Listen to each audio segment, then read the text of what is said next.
من به بوی جان و جانان زنده ام، چون امیدی روزگاران زنده ام. من کیم هر لحظه میکنی مرا، تاجیکم با تاجیکستان زنده ام. سلام بینندگانی عزیزی تلویزیونی ولایت سوخت، مخلصانی برنامه شکوفه های استقلال. شکر از آن داریم که باز با شما روبرو هستیم. برایتان پیغامی نیک از حیاتی کودکانی خوشبخت دوران استقلال میرسانیم. بگذار همه روزی شما عزیزان دل پر نشاط و صلح و ثبات کشور پایدار باشد.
با استقبال 35 سالگی استقلالیت جمهوری تاجیکستان در مؤسسه تعلیمی ناحیه باباجان غفورов کارهای آبادانی و سازندگی با مرام ادامه دارد.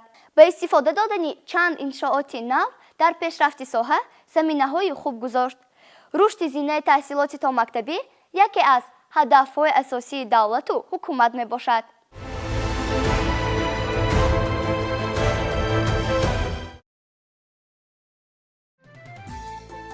هر ملتی که ساحه معارف را مهم می‌داند نه تنها در فکر امروز خود بلکه در اندیشه آینده نسل خود است. مسلم است که در سیاست اجتماعی کشور ساحه علم و معارف همچون یکی از سمت‌های کلیدی معین گردیده حکومت تاجیکستان برای رشد آن تمام امکانات خود را استفاده می‌برد و برای تعلیم و تربیت نسل با معرفت و صاحب هنر و وارثان سزاوار خلق و دولت پیوسته کوشش و تلاش دارد. بخشیده به 35 سالگی استقلالیت جمهوری تاجیکستان در هر گوشه و کنار مملکت کارهای آبادانی و سازندگی وسعتی تازه گرفته برای تعلیم و تربیت نسل نورس شرایط مساعد فراهم می‌گردد. طوری از معلومات شعبه معارف ناحیه باباجان غفورov برمی‌آید با مقصد تطبیق دستور و نشاندادهای اساسگذار صلح و وحدت ملی پیشوای ملت پرزیدنت جمهوری تاجیکستان محترم امامعلی رحمان ساختمان انشاءات ساحه و خصوص مؤسسه‌های تحصیلات تا مکتبی با سرعت ادامه دارد. محض با شرافت صاحب استقلالی کشور در ناحیه به این سمت تعلیم توجه مخصوص ظاهر می‌گردد. با بنیاد بناهای نوی تعلیمی فراگیری کودکان به زینه تحصیلات تا مکتبی بیشتر می‌گردد. از سال 2020 تا به این دم طبق اجرایش برنامه رشد 6 کودکستان‌های دولتی و خصوصی همچنین بنای علاوگی مؤسسه تحصیلات تا مکتبی رقم 14 ناحیه ساخته به استفاده داده شدند. در نتیجه 1540 کودکان به این مؤسسه‌های تازه بنیاد فرا گرفته شدند. 200 نفر کارمندان ساحه با جای کاری دائمی تامین گردیدند. در یکی از ملاقات‌های خود با کارمندان ساحه معارف، پیشوای معظم ملت محترم امامعلی رحمان ابراز داشته بودند که روشن کننده خورشید بشر و افروزنده مشعل علم و دانش و توانایی آموزگار، مربی و استاد است.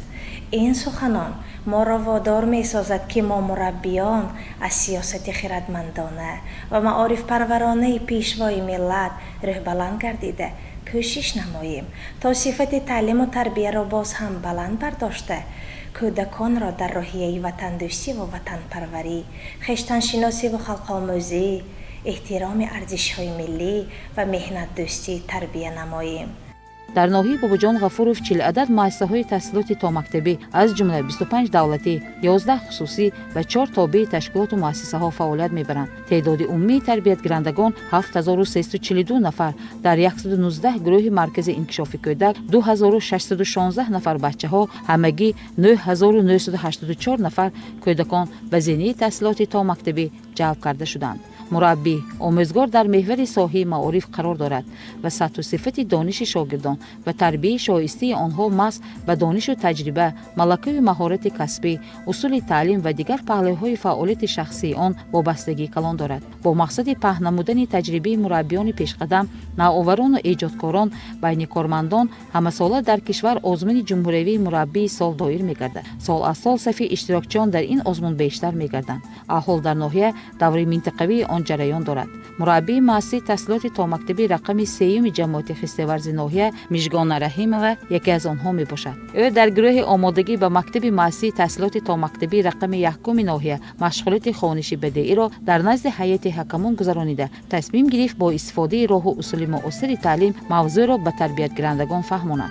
گذرانیدن مشغولیت در دیگر مؤسسه، اجرای شرط دیگر آزمون، ترتیب دهی و گلمانی و غیره ها برای مربیان در تکمیل اختصاص و بازآموزی آنها اهمیت کلان دارد. امروز باعث خرسندی است که در بین مربیان ناحیه باباجان غفورov دور منطقوی آزمون مربی سال 2025 گذرانده شده ایستاده است که عین حال ما در مرحله دوم ساختن یک چیز قرار داریم.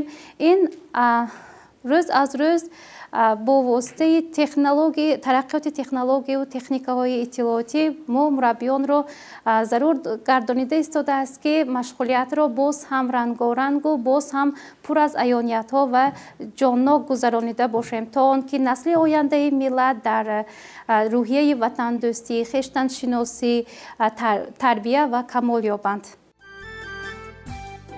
چنانکه که اساسگزار صلح و وحدت ملی، پیشوای ملت پرزیدنت جمهوری تاجیکستان محترم امامعلی رحمان تاکید می‌دارند معارف عامل نجات ملت است. طول سالهای استقلال کشور بهر بهداشت وضع تعلیم و تربیت، تشکل طرز حیات سالم، تربیت جسمانی و عقلانی نورسان، تدبیرهای سودمند اندیشیده می‌شود. مطابق با ریجه قبول، همه‌روزه کودکان به مشق‌های پگاه روزی فرا گرفته شده، مربیان در این سمت همچنین به بهداشت سلامتی آنها اهمیت مخصوص می‌دهند. جامعه مربیان کودکستان تازه بنیاد مصفا در جماعت اونجی ناحیه می‌کوشند که تربیت گرندگان همیشه سالم و بردم به وای رسند. مشق‌های جسمانی در مؤسسه‌های تحصیلاتی تا مکتبی در تالارهای برهوا و میدانچه‌های ورزشی گذرانده می‌شوند. تالار کودکستان رقم 12 ناحیه از تعمیر جاری برآورده شده، گذراندن مسابقه‌های ورزشی و چاره‌بینی‌های گوناگون حربی و تندرستی و حکمی عنعنه درآمده است. برابر فراهم آوردن شرایط مساعد تدریس، احال در مؤسسه‌های تحصیلاتی تا مکتبی به غذاناکی خوراک بچه‌ها دقت جدی داده می‌شود. اشتهای صاف چنانکه که بارها پیشوای ملت تاکید می‌دارند کودکان سالم آینده ملتند. محض تأمینات با خوراک سرغذا و پیوسته اندیشیدن تدبیرهای سودمند در این سمت هوسمندی والدین را نیز بیشتر نموده است. از این برمی‌آید که با دستگیری دولت و حکومت سال از سال برای کودکان خوشبخت دوران استقلال پیوسته غمخوری‌ها ظاهر گردیده، آنها در زیر آسمان صاف و بی‌غبار تنجی و آرامی در کشور همچون وارثان ارزنده دیار به وای می‌رسند.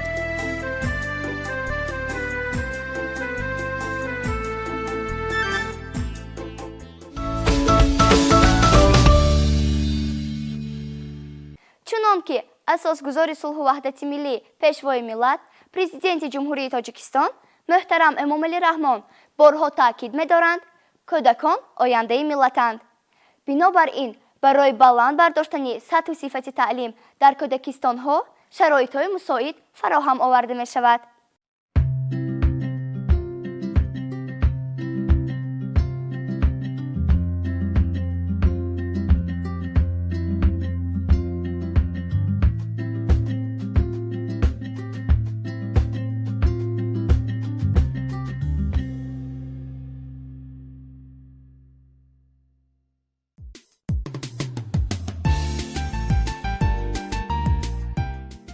چون زینه تحصیلات تا مکتبی یکی از سمت‌های اساسی ساحه معارف است، توجه به بهداشت فعالیت کودکستان‌ها سال از سال بهتر می‌گردد.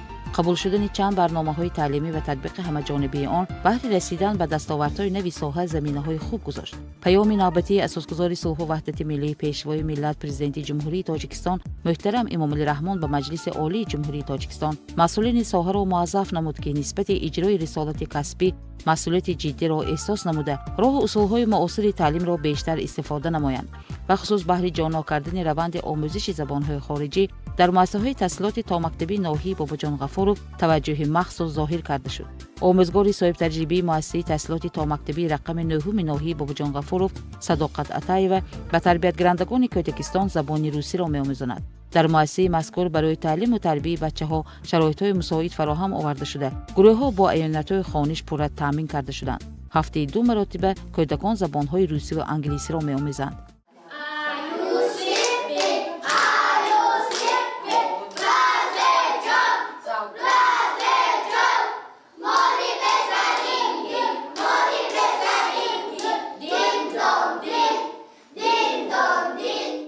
واقعاً با آموزش زبان‌های خارجی فرا گرفتن نورسان به انکشاف نطق آنها مساعدت کرده جهانبینیشان را وسیع می‌نمایند. عین حال در کودکستان 325 بچه‌ها تعلیم و تربیت می‌گیرند. تشکیل محفل‌های آموزش و هنری و دانش اندازی و معرفت‌ناکی تربیتگرندگان اهمیت کلان دارد. مسلم است که اساسگزار صلح و وحدت ملی پیشوای ملت جناب عالی محترم امامعلی رحمان بهر آموزش زبان روسی و انگلیسی توجه خاص ظاهر نمودند. زیرا آموزش زبان انگلیسی و روسی این معاشرت بین المللی به حساب می رود.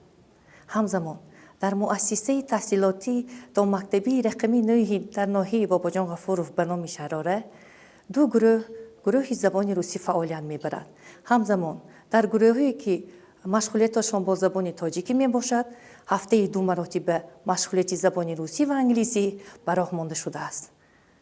اینچنین ما مربیان کوشش می‌نماییم که نطق شفاهی کودکان را انکشاف نموده ذخیره لغوی کودکان را نسبت آموزش زبان روسی و انگلیسی بازگردانیم و آنها را در روحیه وطندوستی و خویشتن‌شناسی تعلیم و تربیت نماییم.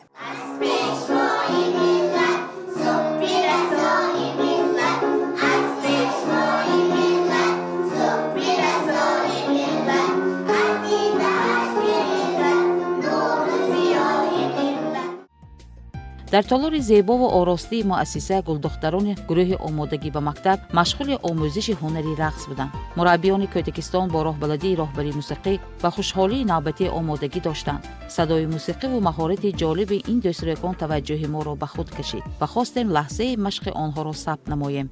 زیرا روحی باریده چهره خندان و بی‌آلایش کودکان بازگوی دوران خوشبختانه بچگی آنها بود.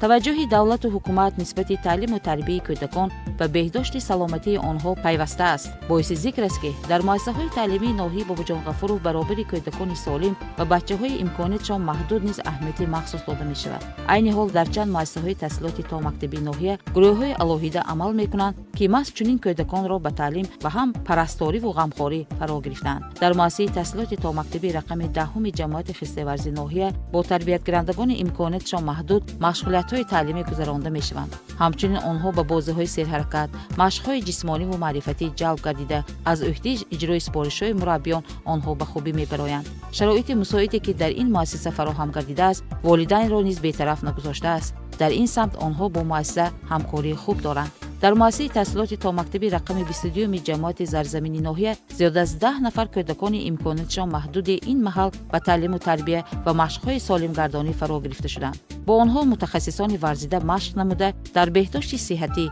و طرز حیات سالم بچه‌ها کمک می‌رسانند. تجهیزات ضروری وابسته به سن و سال کودکان و عیانات و واسطه‌های خوانش در گروه دسترس شده است و تا این دم چند نفر آنها برابر طبابت گرفتن در آموزش برنامه‌های تعلیمی موفق شدند. زندگی را با چه قیمتی بزرگی امروز احساس می‌کنیم، زیرا اساسگزار صلح و وحدت ملی پیشوای معظم ملت محترم امامعلی رحمان کودکان و نورسان را бахт و سعادت روزگار هر یک پدر و مادر نامیده به واسطه غمخواری خود را نسبت آنها دریغ نمی‌دارند و هر یک فرد جامعه را که با ننگ و عار و ناموس است به آن روانه می‌سازند که بهر چنین کودکان همیشه غمخوار دستیار باشند. از این رو در کودکستان ما نیز در همکاری با تشکیلات جمعیتی منبع مهر سال دوم است که کودکان دارای امکاناتش محدود را فرا گرفته امروزها باشد الکی 8 نفر آنها به گروه همراه کرده شدند و با کودکان سالم یک جای تعلیم و تربیه میگیرند. عین زمان در گروه توانبخشی باز 9 نفر کودکان آمده همراه کودکان سالم همچون کودکان خوشبخت دوران زمان از این دوران استقلال بهره‌مند هستند. андешидани чунин тадбирҳои судманд ва ғамхориҳои пайваста дар ҳаққи кӯдакон баҳри солимии ҷомеа имкониятҳои хуберо фароҳам оварда ҳаёти солиму осоиштаи наврасонро таъмин месозад. зеро онҳо низ мисли ҳамсолони худ ҳуқуқ доранд аз имкониятҳои муосири таълиму тарбия ва беҳдоштӣ баҳраманд бошанд.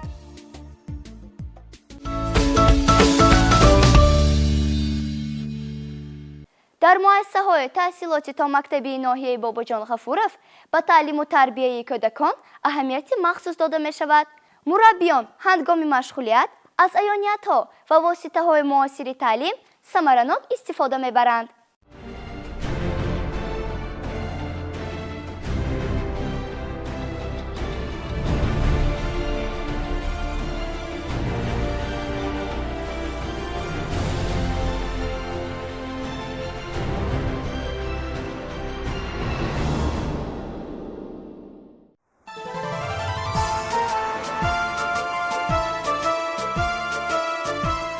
эълон шудани 20 солаи омӯзиш ва рушди фанҳои дақиқ, риёзӣ ва табиӣ дар соҳаи илму маорифи кишвар кормандони муассисаҳои таҳсилоти томактабиро водор сохт ки баҳри татбиқи ҳамаҷонибии барномаи мазкур нақши муассир гузоранд. дар муассисаҳои таҳсилоти томактабӣ аз рӯи равияҳои дақиқи риёзӣ ва табиатшиносӣ вобаста ба синну соли кӯдакон машғулиятҳо гузаронда мешаванд.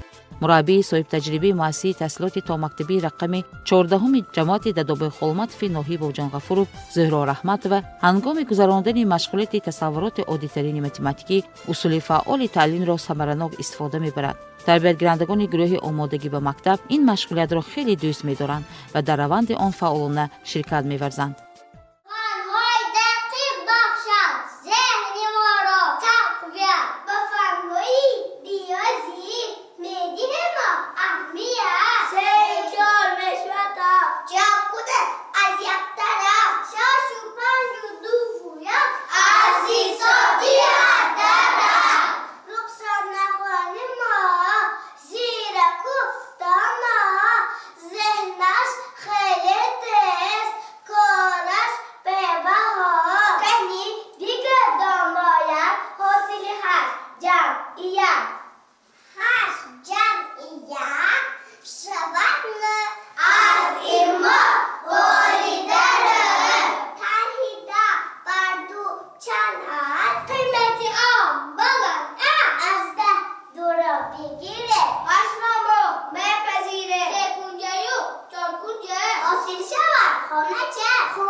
маҳз дар ҳамбастагӣ бо дигар самтҳои таълим шавқу рағбати кӯдаконро ба омӯзиши фанҳои дақиқ бештар менамояд.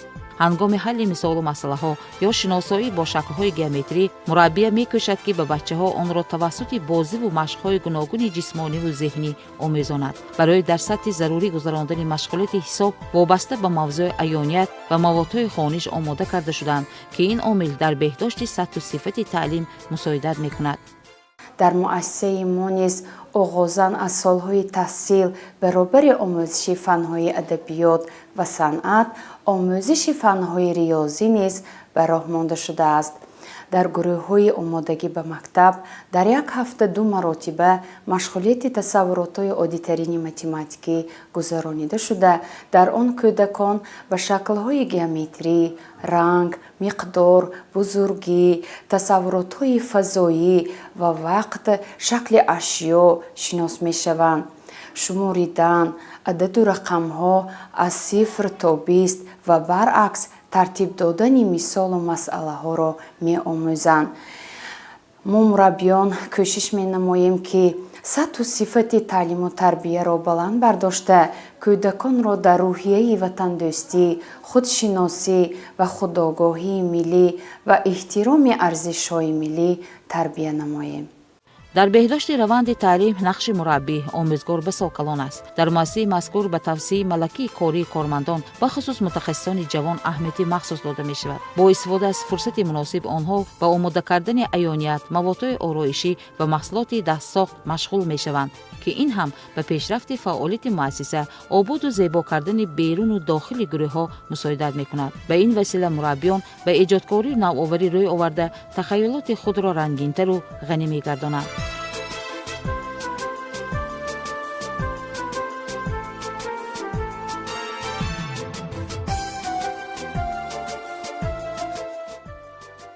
чун сухан дар бораи тайёр кардани мутахассисони варзидарав, дар ин ҷо зикр кардани чанд иқдомҳои амалигашта дар муассисаҳои таҳсилоти томактабии дигар ба маврид аст. мураббии ҷавони муассисаи таҳсилоти томактаби рақами 11 ноҳия Маҳина Мираминова дар машғулиятҳо бештар навоварию эҷодкориро пеш гирифта хеле муваффақ ҳам мегардад. бо истифодаи 4 усули фаъоли таълим дар самти омӯзиши равияҳои дақиқи риёзӣ ва табиӣ натиҷаҳои хуб медиҳад. тарбиятгирандагон ҳангоми машғул шудан ба расмкашӣ дар рӯи рег, кор бо планшет, кор бо шаклҳои геометрӣ ва кор бо реги сунъии ранга, яъне сохтмону меъморӣ, тафаккури зеҳнии худро инкишоф дода, ҷаҳонбинии худро васеъ менамоянд. ин усули таълим воқеан хеле шавқовар аст ва мавриди омӯзиш қарор дода шудааст, зеро кӯдакон дар он худро озод эҳсос намуда фаъолнокӣ зоҳир мекунанд. шавқу рағбаташон нисбати омӯзиши фанҳои дақиқи риёзӣ ва технологияҳои инноватсионӣ бештар мешавад.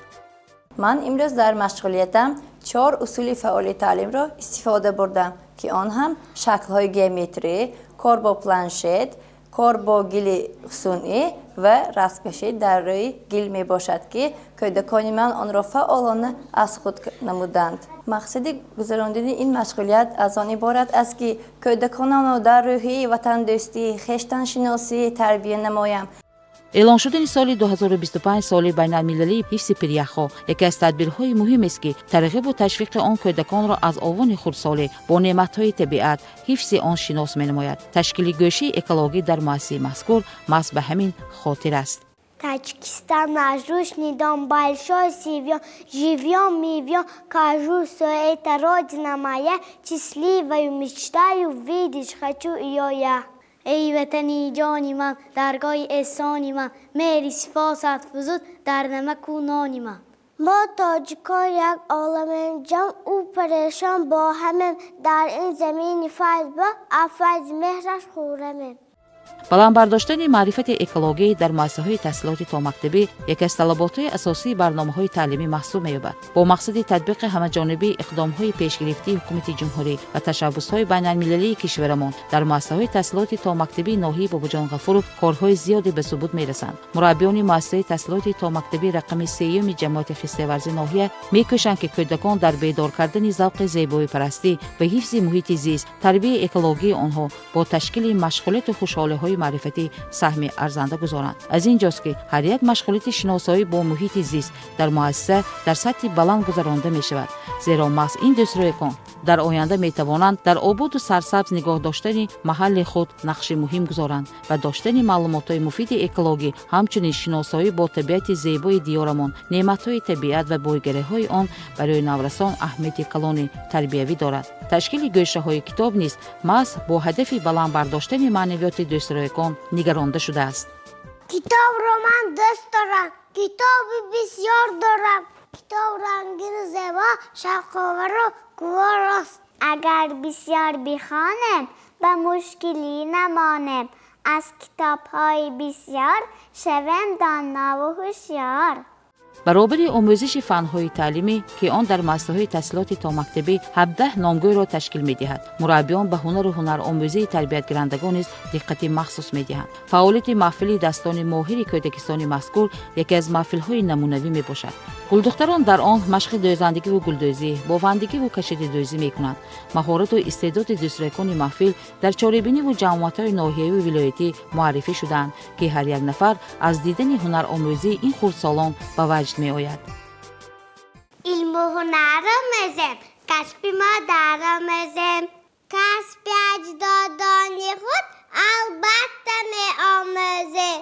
کوشش و غیرت کنم چهورانی خوب شوم. زندگی فراوان از مهنتی حلال است. آرزوی شیرین دارم و مقصدی خود رسم.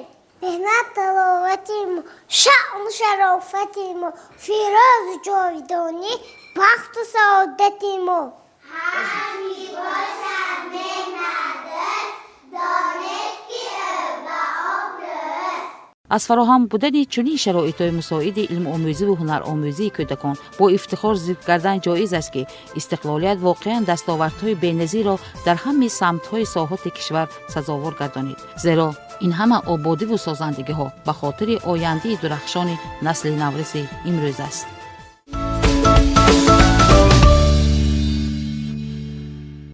бо шукронаи ободии ватани азизамон гуфтанием: ту ҳасти муқаддас бароям ватан, сурудам ба шаънат сароям ватан, ҳамин ҷони ширини худро нисор ба номусу нангат намоям ватан.